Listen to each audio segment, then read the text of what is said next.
So how do you stay like when you feel like you're hitting a roadblock when it comes to social media specifically? Like Mhm. can't seem to get followers, can't seem to like get traction there, not really much that seems like a common denominator. Sure. Like how do you stay just like I guess for lack of a better way to put it, how do you like stay positive and like worry free, like not thinking about like because that's what it feels like is like I can't get a foothold in it and I can't really there's other things I could be doing better, but with how much better my stuff has already gotten, it's just like sometimes it just feels like what the hell? What isn't working?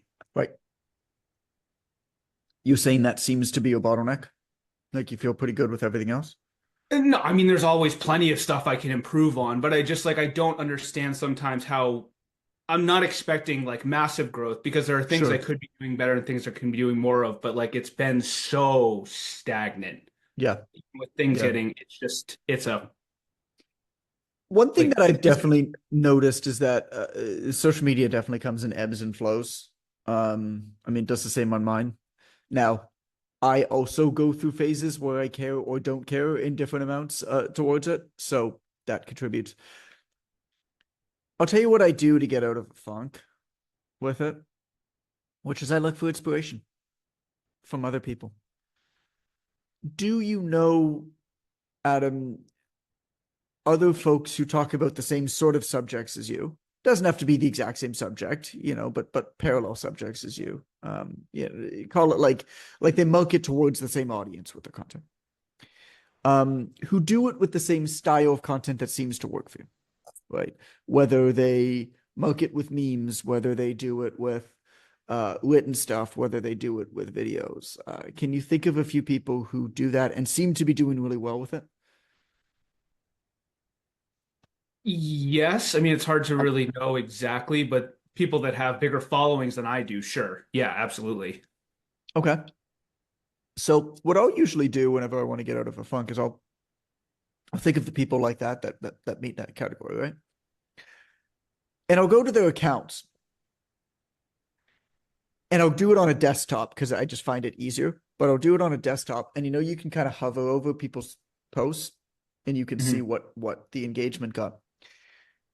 I'll look for posts of those that outperform the rest of their account because if it's a big account, they've been doing it for a long time, whatever. They're going to get good engagement on a bunch of stuff. It might not mean that there's something particularly special there. And so I'll look for the ones that outperform the rest of them. And I'll kind of take notes of it, and I'll look at the hooks that they're using, maybe even create a collection of hooks that I've used. And then I'll create my own versions of it. Like put it into your own words. It's not to say that this is what you want to do all the time, but they've clearly got some sort of a proven formula there. Um, it could be a way to kickstart things with your audience too, because inevitably what it will do is it will get you out of your natural patterns and speak a little bit differently. Now, the next thing that you need to do is you need to go out and you need to get new fresh blood to your page. And the way to do that is by following a simple principle that I just call people who do one thing, do everything. People who don't. Like people who buy, people who don't buy, don't buy. People who share lots. People who don't share, don't share. People who comment lots. People who don't comment. And so what often happens when somebody has built up a page is even if they do get a bunch of followers on the page, those followers might not be the type of people who comment. They might just be more kind of passive followers. What if you want to jumpstart a page? Number one, take proven content because you need to repeat proven content like kind of consistently, maybe not work out of your own brain that's grown a little bit stagnant, especially if your energy is a little bit low for it at the moment. So that's number one. And then number two is you go to these pages like yours, and then you go in the comments of their posts. And you look at the people who have left comments, and you go to those people's pages. And oftentimes they're going to be in similar industries as yours, right? and you go and you follow those pages. And then you interact with those pages and maybe even send them a message and say, hey, really love that post. That person will then go back and follow your page a lot of the time. And that person is the type of person who comments on posts. You see what I mean? A lot of what I did when I decided that I wanted to build back up my Instagram a couple of years ago, when I decided I wanted to pay attention to it, was I was like, okay, well, I want to build from a really strong foundation, and I want my page to be a flurry of activity. And so I did most of what I did was behind the scenes. And I mean, this is where it's really, really difficult to kind of watch what other people do because you only see what's above water. You only see the tip of the iceberg. Um, Behind the scenes, what I did was exactly what I'm describing because I actually only really wanted people following me as I was building up my page that were the types of people who shared and commented on stuff, at least for the beginning. Because what that meant is that everything that I put out turned into a bit of a conversation. Now there's kind of a party here. Now there's more of a community. And then I just spent a lot of time kind of engaging and pushing that forward. And, I'd even like give people nicknames that commented often. And I'd work back on that nickname with them. And it'd kind of be playful that way. It's less about this. This is the biggest misconception, I think, with social media. Your content actually does not have, like, the quality of your content actually does not have that much to do with your success. It's more about your earned reputation. And then it's about the community that you're able to foster, that you actually have to go out and find. Now, once you become notable or once there becomes engagement on your page, it becomes much easier. Um, once a lot's going on, people see that there's a lot going on. And I'm doing this now, like I'm building up on Twitter where I have not historically done a lot. And it's too largely a new community. Like there's just not a big fitness community on Twitter. So it's largely to like the biz op community and whatever, right? And I'm doing it for my books, but it's interesting because most of them have no idea who the hell I am. And a lot of them aren't on Instagram. Like they don't see. So I'm having to basically do the exact same thing, but starting up from scratch. And but it's the exact same process. I'll go to pages that I think have good content. I'll look at the people engaging with those pages, commenting, sharing it, because you can view post engagements. And I'll go and engage with those people and build relationships with them. I'm actually not interested in the person posting. I'm not interested in the popular accounts. I'm interested in the people who are interacting with the popular accounts because I want them over on my page. How does that sound? Yeah, that's awesome. Thank you. That's helpful. Definitely. Cool. Cool. Cool. Yeah, that's the road builders.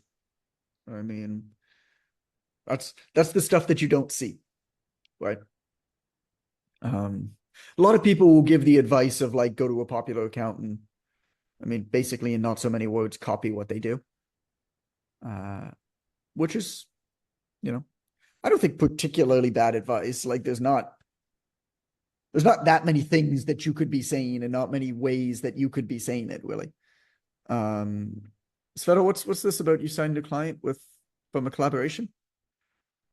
Yeah, that's something that I noticed. So in the curriculum of OTM, one of the last thing that I kind of was introduced a little bit more or got my attention is collaboration. So Mm, I did a collaboration with my cousin who's a IFBB pro overseas. I got about 3,000 new profiles on my page, a lot of DMs, and then I did another collaboration with a girl that has PhD in kinesiology as well. I got a mm, lot of leads from that, and yesterday I signed a client from that collaboration within few messages in DM. I got it. got him on the call and last night. So, and I look at the numbers like it's really good way to get in front of the audience and yeah, it's simple as I guess looking at your network. I guess for Adam would be to look at someone that can add some kind of value to start a conversation or something, and people will come there right away. That's the conversation in a quiet place, I find. Yeah, there's kind of two ways to tackle it, right? One is to try to make your own account a flurry of activity. Um, Another is to try to figure out where there is already flurries of activities that you can basically capture some of that. Collaborations with other content creators, sure, but there was somebody. He's an alumni of OTM, Jeff. I talk about him in my book. I give this example in the book, and he tried to create this was on Instagram. So he tried to create an Instagram account and it was the same. It was just, he just was not able to generate a lot of traction. And he was like a young man talking about how to train mothers, so it's going to be hard to generate traction there. He's obviously not his avatar. And so we kind of switched things up with him a little bit. He had a Facebook group for fit parents, and that was his conversion metric. And I knew somebody at the time. I was like, let's do this as a test. So I knew somebody at the time who ran a business. It was called Healing Mama Co. Basically, like pre and postpartum bags. Like that's what she did. That's what she sold. And so she was a mompreneur. And she also happened, her name was Rowena, and she's one of our closest friends, actually. But she also just so happened to be very, very good at social media. Now, her business has actually since gone under, which is further testament to being good at social media is not necessarily the way to build a business. But she was able to gather a whole bunch of mothers who already spend money on premium health products. Well, people who buy lots.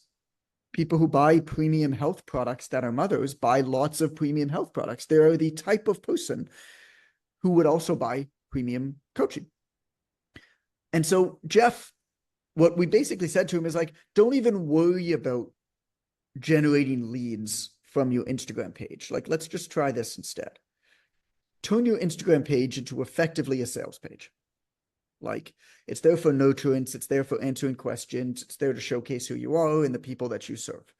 But you're not looking at engagement on this page. It doesn't matter. You're not worried about posting every day to gather an audience, right? It's really a sales pitch. It's so when you generate anybody from anywhere else and they come over here, there's something for them to see. Call it like a business card. And then there's, of course, the lead generators like pinned to the top and invitations to DM you and stuff like that. And then he has a Facebook group. Instead, why don't you buy one of Rowena's bags? It was like 300 something. I think it was $338. So buy one of her bags, like contact her first, but like offer to do a giveaway alongside her. And so they did that. So he bought one of her bags. I think it was $338. And they did a giveaway together where Rowena had this page of like 22,000 followers that are all Jeff's perfect type of clients. And you could win the bag, a $338. And in order to enter, what you needed to do was you needed to be following Rowena, you needed to follow Jeff's page, and you need to join Jeff's free Facebook group for fit parents, which is where the winner was going to be announced. Jeff's program was, I think his price point was about $1,500. I can't remember. I did the calculation. It's in the book. But it was something like Jeff could run this promotion 7 times and get 1 client and break even. And he's not creating content. All that he's doing is and so how many other people, like how many mompreneurs, solo mompreneurs are there that have companies like this that spend way more time than they should on social media, that sell to the same audience as you, but don't sell the same thing as you, that would be ecstatic for you to buy one of their things and do a giveaway, for example.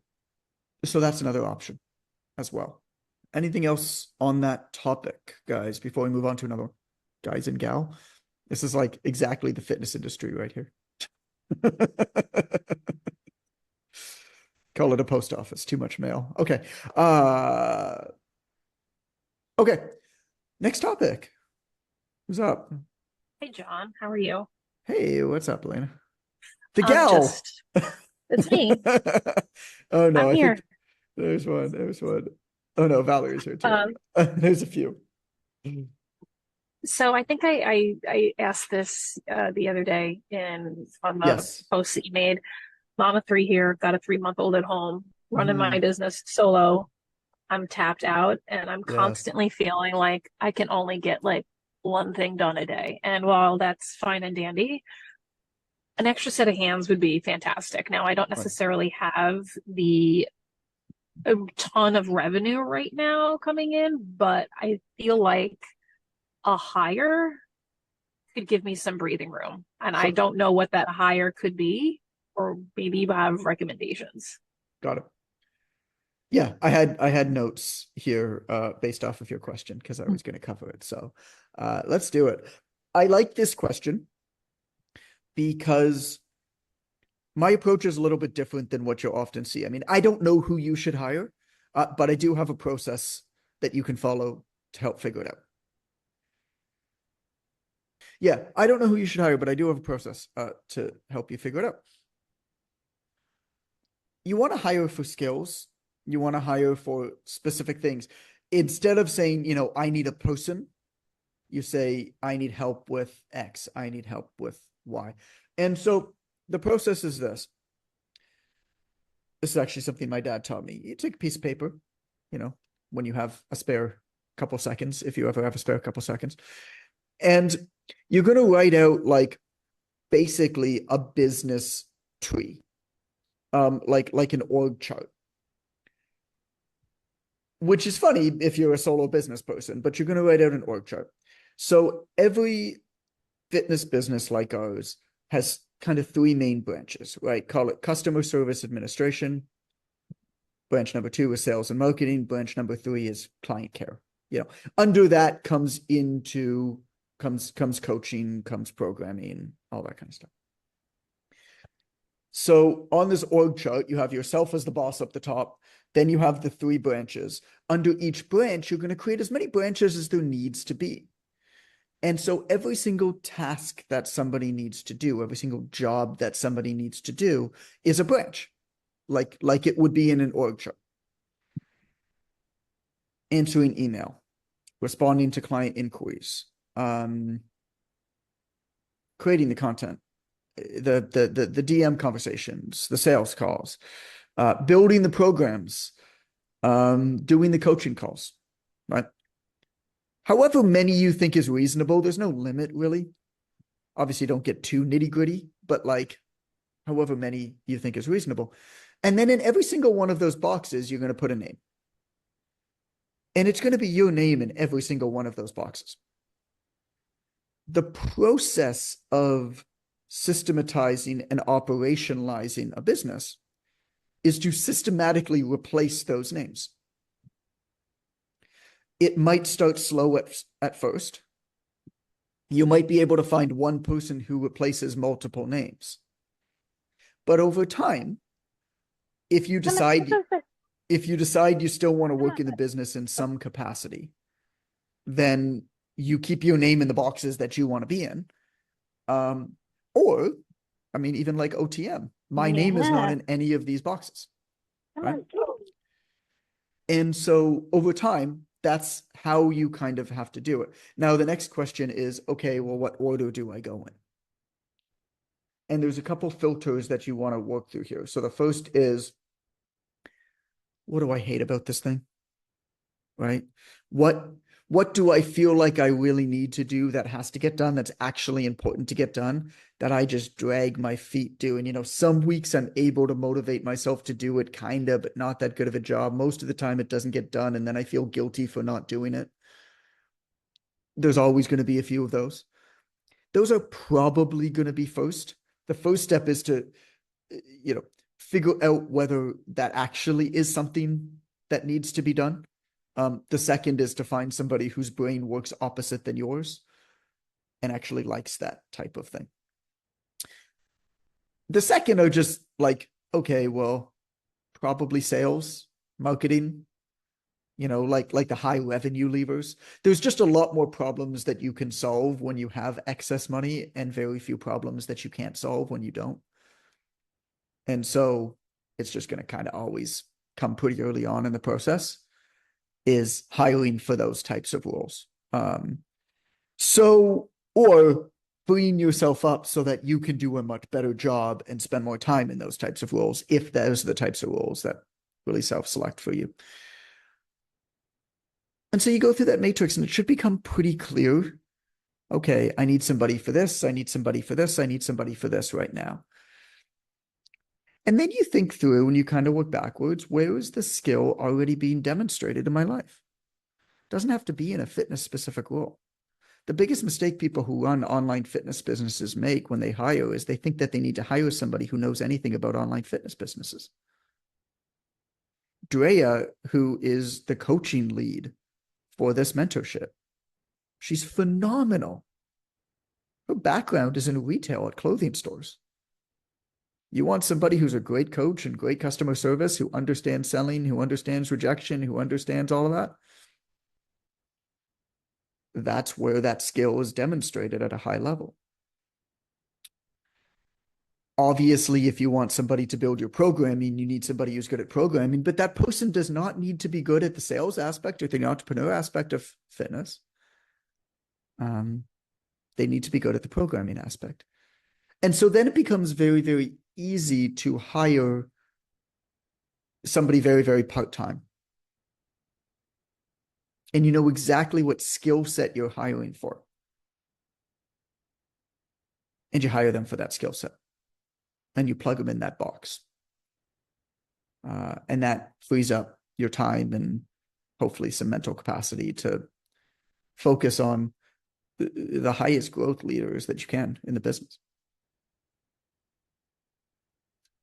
Can you talk? I saw you maybe had some kids in the car, so you might not. Yeah, I can talk. I mean, okay. I might hear one of them, but it's fine. That makes sense for sure. The org tree will be an interesting task. I can see myself drawing blanks as to what may even go in those spaces, but I can definitely play around with it. Well, think about a client that you're working with. Okay. What's everything that you do with them? Like, right. You got to onboard them. You've got to build their program. You've got to deliver their program to them somehow. There's going to be some, call it client support. If they email, where are they emailing? If they message, where are they messaging? Somebody's got to be at least monitoring that and answering that. And then, of course, there's sales. And then how did you acquire them? I would just run through. Yeah, I would just run through one client. Yeah, how did you acquire them in the first place, right? Like, did they come through some sort of media that you created? Were they referral? If it was media, then of course there's everything that has to do with the media. There's the content or the network or the collaboration that attracted them. There's the conversation. If they came through a referral, they would have been introduced to you somehow. Where was that?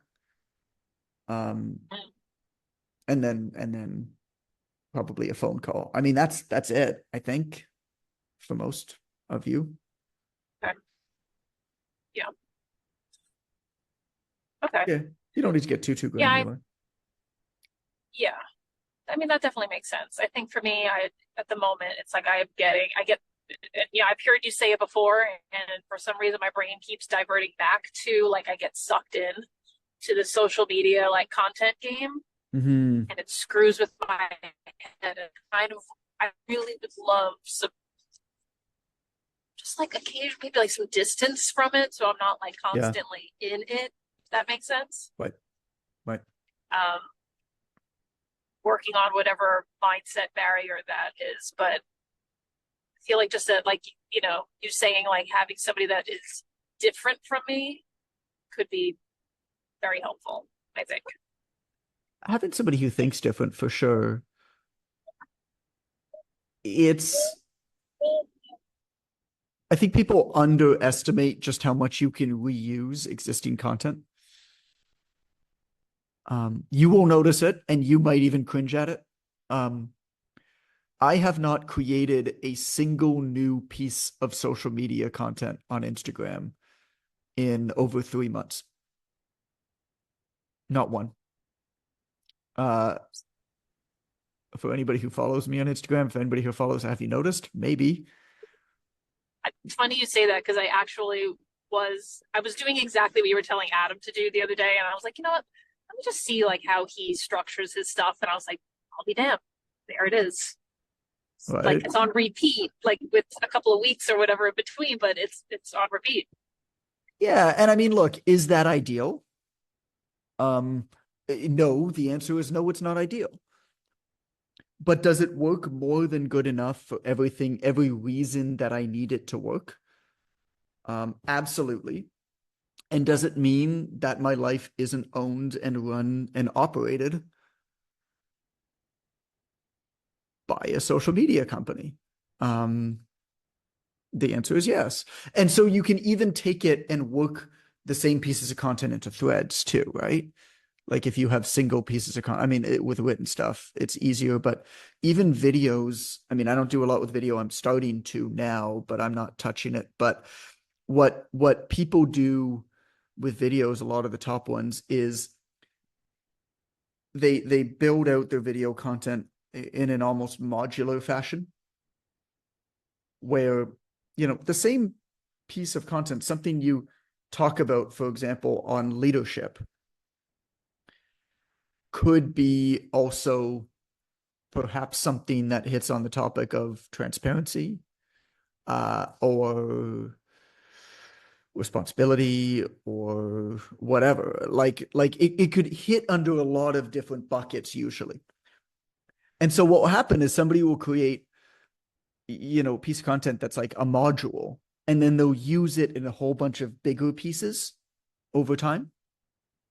So every piece of content that they create, they almost like put it in a bank and like tag it in a sense. Now, that's a bigger machine than I personally have the capacity to build.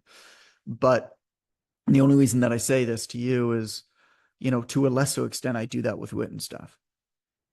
A post that performs well that I create, like a short individual post, one of the ways that I will use it is I include it then in a thread, and I'll work it in different threads in different ways. But yeah, I mean, nobody notices unless they're like looking for it and studying it, and then they look at it and they say, "Oh, I'll be damned," and then they move on with their day. Uh, you know, I, it doesn't. I don't think it costs me any business. Um, Maybe it does. I don't know. Shane, what's your question? How often? Yeah, like as you said, you haven't made obviously content for a few months. And I didn't really think about reposting content for a while, and I've spent way too much time on creating content over the last year, but that was intentional because I wanted to get better at storytelling and actually Sure. at the skill of doing it. But I'm at Sure. that point. I'm good with where I'm at. It still needs work, obviously. But so in relation to reusing content, like do Mm. you have a general sort of minimum as to, how long you're leaving in between reposting the same content? I mean, I'm sure there's not an exact answer. It doesn't really matter one way or the other, but I mean, it's so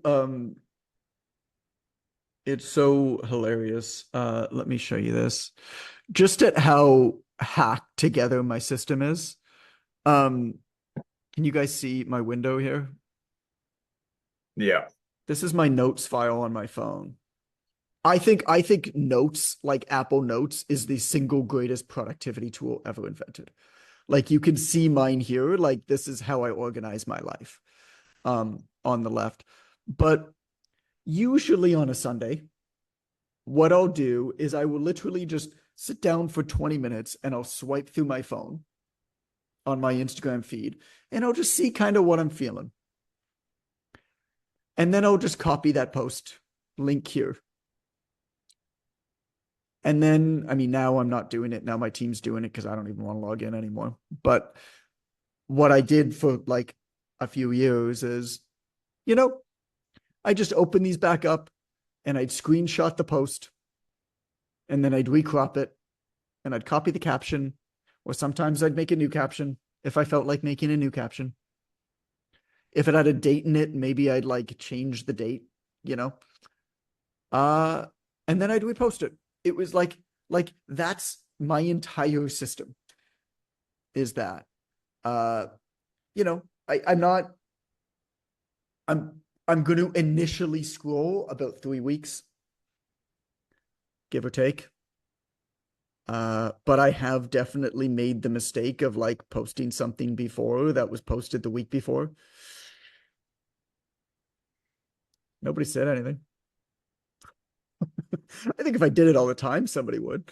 But nobody said anything. I just think it's already so hard. And I think we have to figure out ways to make it less hard, to make it work for us in a way that serves us instead of beats us down. And sometimes what you said, I think, is brilliant, Shane. Like sometimes you're like, I want to work and build the storytelling muscle. This is my time to do it. Right. And if you're feeling the fire to do that, hell yeah, man, that's what you're doing right now, which is great. But realize that what you're also doing is you're creating assets that then can work for you for a very long period of time. The only problem is every few as I've been going through this process of getting better at effectively storytelling, which is what the posts are. Nothing's ever good enough anymore. Like that one I did 3 weeks ago, I somehow have to wrestle with that in here. But I mean that's life and being a human, right? Yeah. That's your own brain. That's not actually true. And I mean, even if it is, right? Like that's just a part of growth. I mean, I think about this book I've got coming out within in a month and a half, and it's so much better than anything I've ever produced in the past, to the point where it makes me embarrassed by everything I've ever produced in the past. I'm just a different human as a result of how difficult it was and how much it challenged me and the team that I was surrounded with to produce this thing, where my standards are just at a different level than what they used to be. I have a hard time looking at my other books. And yet, I still get tagged every single day by people posting my book saying, hey, man, I'm reading this right now and I'm loving it. So it does not meet my standards anymore. That does not mean that it's not useful for other people. And I think that's important to keep in mind.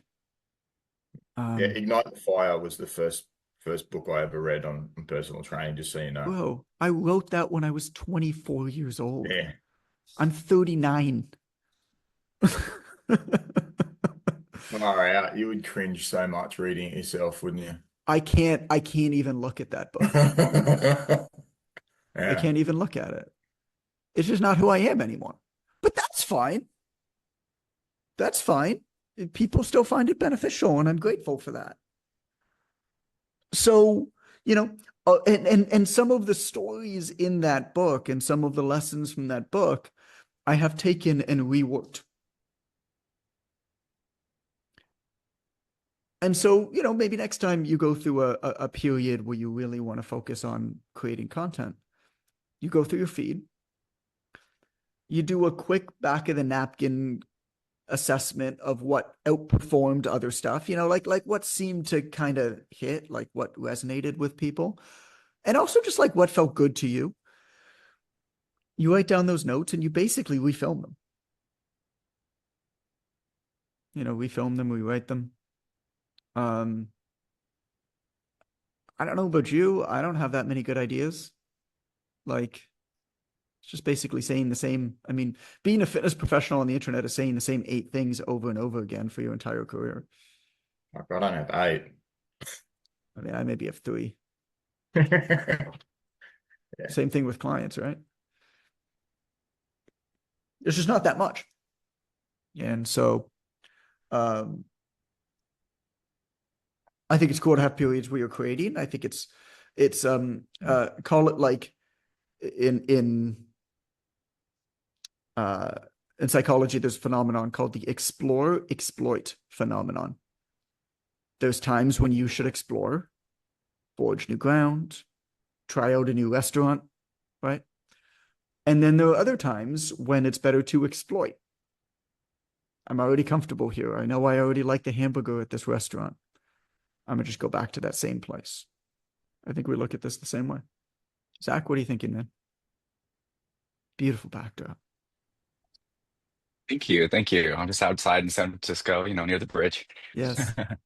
No, I'm looking at you. I know you're in Mexico, you're traveling, but Yeah, that's right. I assume Frida Kahlo and everything. Yeah. Yeah, no, I was not on this to topic, but since you have a bed in the background, just this is my background. I wonder, well, it's my bed, and I'm like, is it better to have a fake background like on a sales call, or is a bed okay? That's something I was thinking. Sorry, not to change the subject.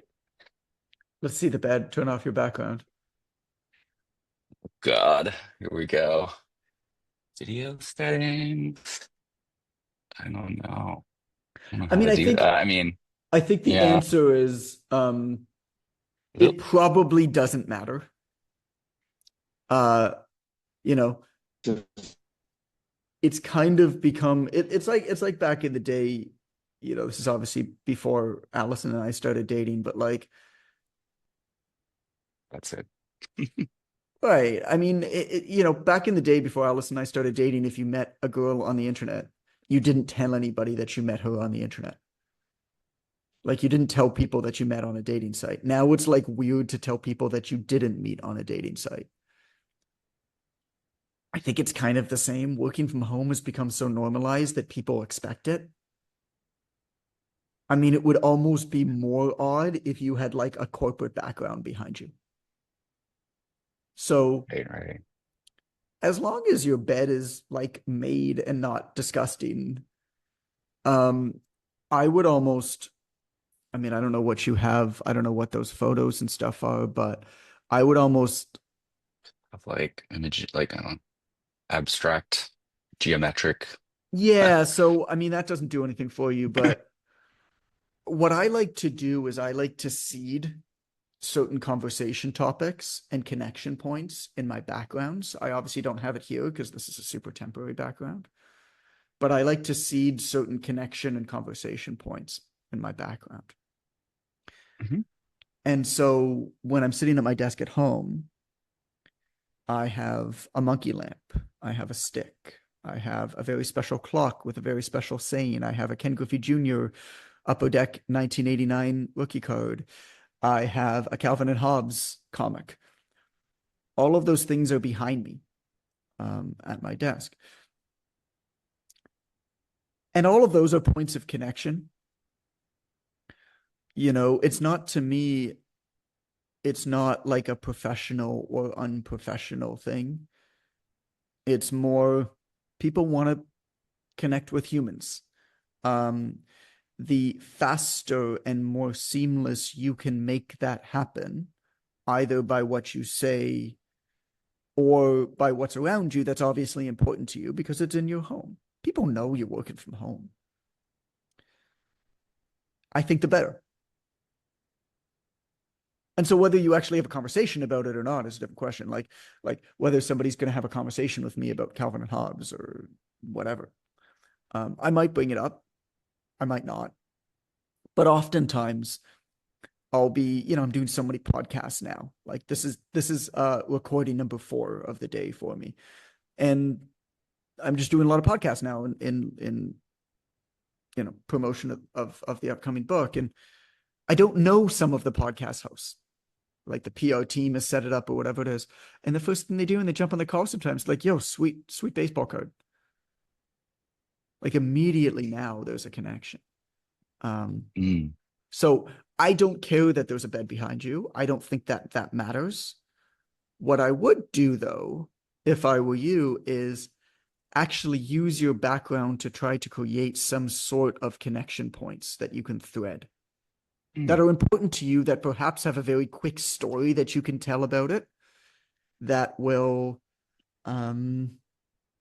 show that you're like a real human and like a good person and a loving person and a caring person, and a genuine person, and have those behind you. Maybe have my dog on the bed. Sure, or like a picture of your Trying dog to think behind of, you if you can't, yeah. like geometric shapes, as you can love them, cool, but like they ain't gonna do anything for you Yeah.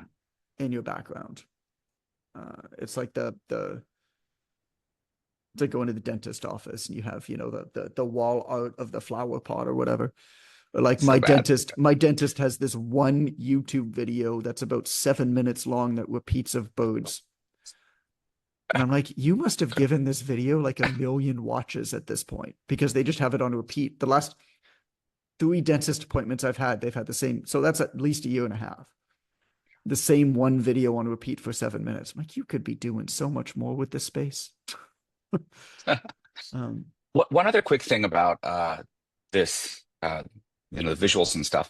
So mm, when I have my calls, I usually will do this, where it's not going to let me shrink this right now. Okay, where I move you to the top, so I'm looking in your eyes, right?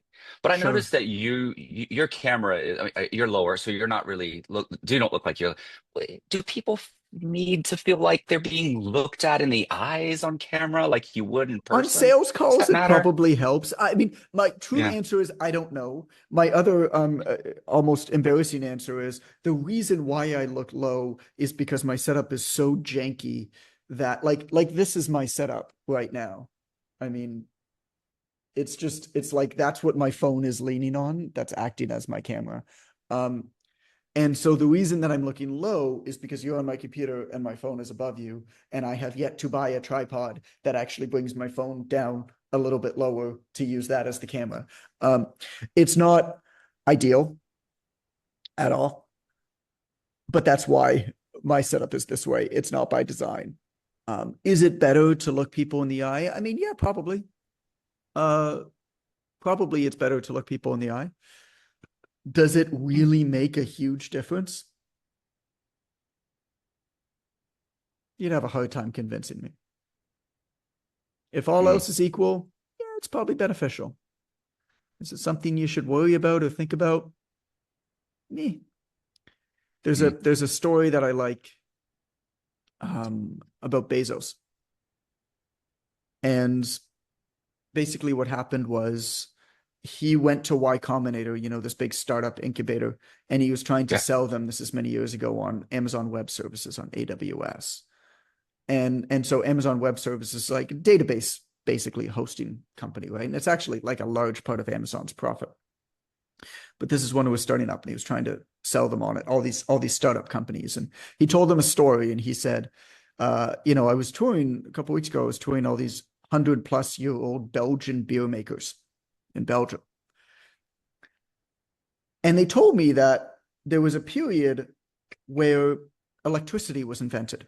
And so they were making beer and then electricity was invented, right? And so they had a choice whether to continue making beer the same way that they were making it manually or to use electricity to make their process more efficient. But the catch was that there was no electrical grid that they could tap into. And so in order for these Belgian beer makers to continue to make beer using electricity, they had to become experts at electricity formation. They had to basically learn how to make their own electricity. Right? And so in the short term, what happened was that these beer makers that actually used electricity, even though they became more efficient and it was the smarter business thing to do, all went under because they missed the most important point. Being able to use electricity didn't make your beer taste better. It was a distraction.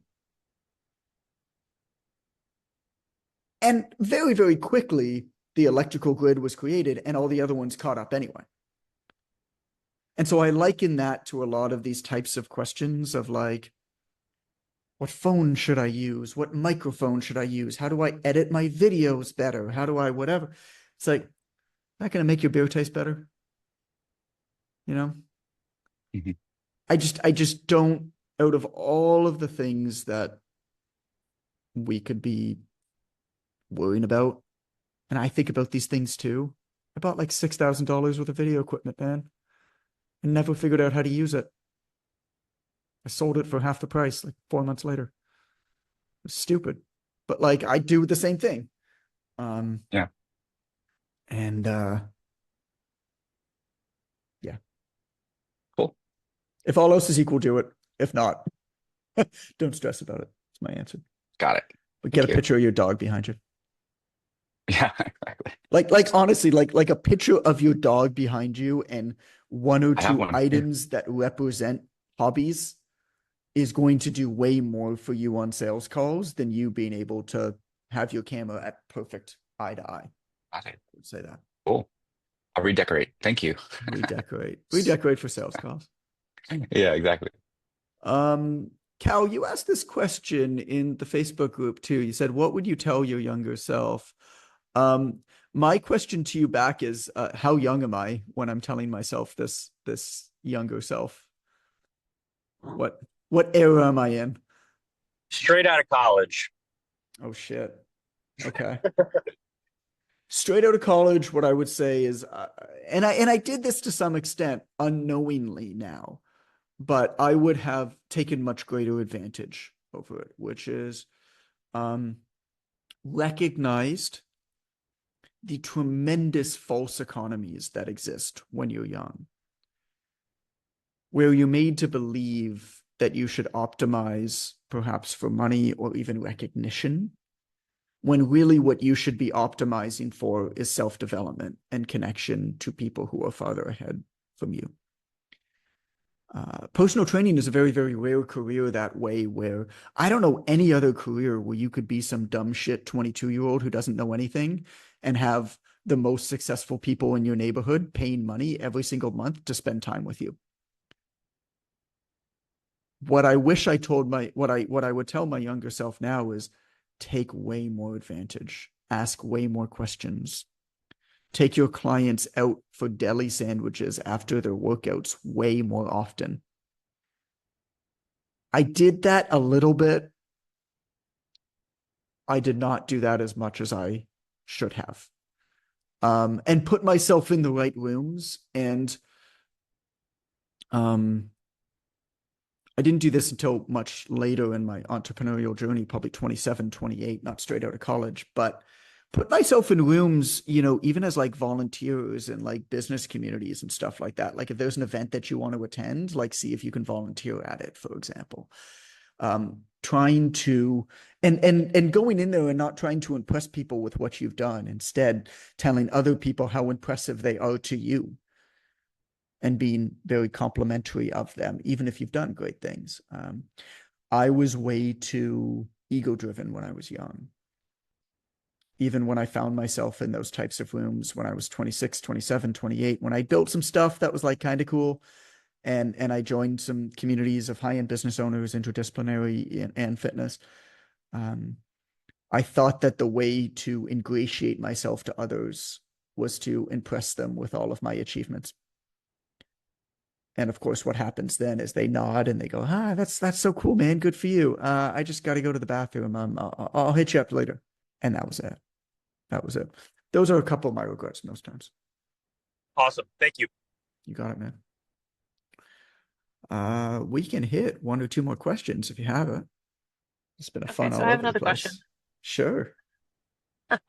All right. So I am on the struggle bus when it comes to getting into my DMs and having conversations with people. If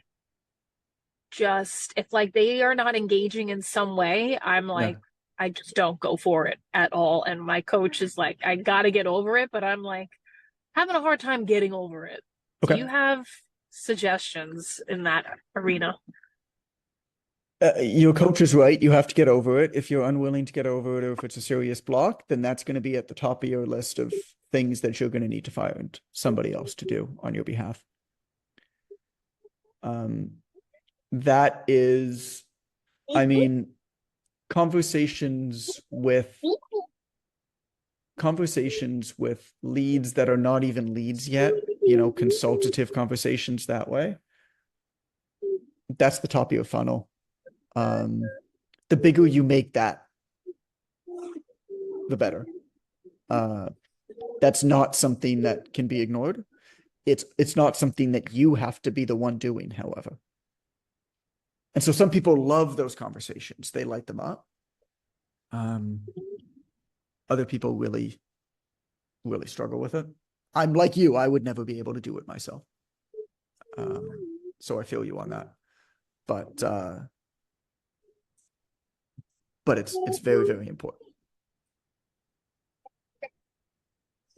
Right. So, I don't know, that's definitely a mindset thing that I'm struggling with. I guess that would What's the be block? potentially, I just, like first off, like when I was trying more often, Mhm. I was getting met with a lot of just left on red, like nobody was actually responding. Yep. And I guess over time, it just kind of created this thought in my head that I was either bothering people or they had a feeling like I was trying to sell them eventually. I mean, And which you even are. even if my conversations weren't, Right. I mean, I am obviously hoping for that to occur, but to the like my questioning or my comments weren't even Yeah. going in that direction to start with. So So I guess, yeah. so I mean, number one, you are like I don't think you should hide from that fact. You are in business. The reason why you are on social media is to generate business. If you did not have to generate business, would you be on social media? Probably not. Maybe to like your friends and family. Certainly not how you're doing it right now. You have to look at it like it's a business that you're in. If you're in a sandwich shop, and you tell it's around lunchtime, if you're in a sandwich shop and somebody walks into the sandwich shop and they say, I might be hungry, I'm not quite sure what you got, like your goal is to sell them a sandwich. And so I think number one, you have to approach it that way. Now, it doesn't mean that you can't be respectful. It doesn't mean that you can't build positive relationships with these people and genuinely care about them. And you might say to some of these people, I think you're wonderful. I don't think I'm the right person to help you. God, we say that to a lot of people every single day. But it doesn't mean that your goal is not to sell to them before you figure out that they're not the right people to sell to. And in terms of like getting left on red, I mean, hell yeah, that's sales. That's sales. 3 to 5% of people that exist in this world that you speak to are going to be ready and potentially willing to sign up for the type of service that you offer. Another give or take 5% are potentially open to it, but they're not quite thinking about it. The remaining 90%, it's not even crossing their mind at this time. What does that mean? 100 conversations to have maybe 10 calls, probably less. You should see my DMs. I mean, we'll put out a call to action for, a free guide or something like that. We'll have 500 responses. We'll send the guide to every single one of them. 200 will click the link to download the guide. Maybe 50 will reply back. Maybe 20 calls will be booked. Maybe 15. This is why, I mean, it's just a pure numbers game. And the better you get with targeting, obviously the higher percentage that you're going to get, but you're going to be left on red a lot. And that does not mean that you should not follow up as well.